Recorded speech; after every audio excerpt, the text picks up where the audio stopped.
Hey guys, Dan here, aka Wolf, and today we're going to talk about the gameplay of Ghost of Tsushima, Sucker Punch's open-world action-adventure set in feudal Japan. What a mouthful. So, what do you get when you mix epic samurai showdowns with fluid combat, stealth gameplay, writing haikus, and making cute little fox friends? But Wolf, you did not mention the sexy steam baths. We'll get to the sexy steam baths in just a bit. I'll drink to that.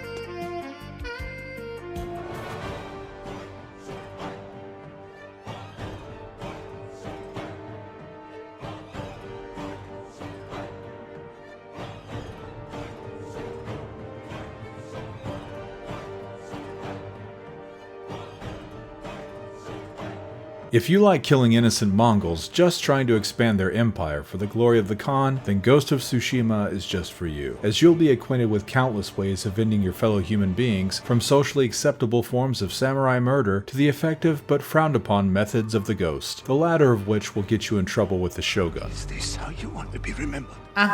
From hand-thrown explosives to poison darts, there are countless ways to disgrace your family name in order to save the helpless samurai, whose narrow-minded code of honor is more or less the reason the entire island of Tsushima is in trouble. Everything you do in the game, from defeating bands of wandering Mongols to liberating villages and rescuing villagers, will expand your legend, unlocking technique points that you can invest in the ways of the samurai to be better at showdowns and swordplay, and the ways of the Ghost to be more effective at stealth, assassination, and having plenty of tricks up your sleeve. In addition to blending both of these paths for a rich experience, as your legend grows, you will unlock different sword stances that are most effective against specific opponents. In fact, by the end of Jen's journey, you will have so many methods of combat available to you that switching between them all can be a bit confusing, and takes a bit of training your muscle memory to become effective at. Or maybe it's just old bastards like me that stumbled with it a bit.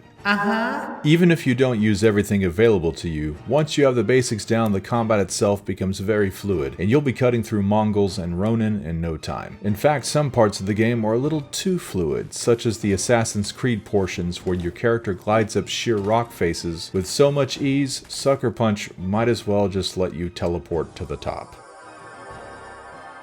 When climbing, you literally just have to point the control stick, which is surprisingly not very satisfying. But they make up for that by letting you do some cool Batman stuff with a grappling hook.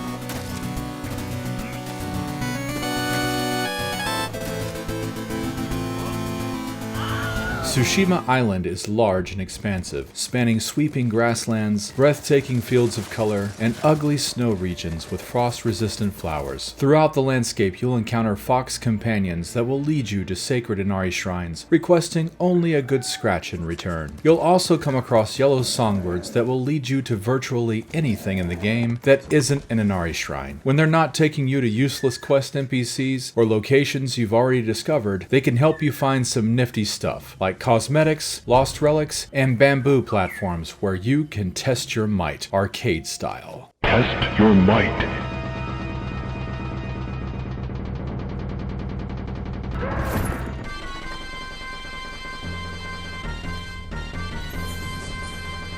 But even the mighty need to rest from time to time, and scattered throughout Tsushima are hot springs where you can do just that while choosing a subject to contemplate. Hey, water hot, so good. Another aspect of the game that immerses you in the lore and culture of the samurai are the serene locations where you can compose a haiku. Observing nature, you look in various directions and select a line of the poem that you find. Excuse me, but Ghost of Tsushima takes place in the 13th century, and haikus didn't gain distinction until the Edo period 400 years later, and they weren't even called haikus until the 1800s. Oh, shut up. Shut up, droopy-eyed, armless children. But the best part of the game is when you unlock the Ghost Stance, a temporary god mode where you cause enemies to shit their pants.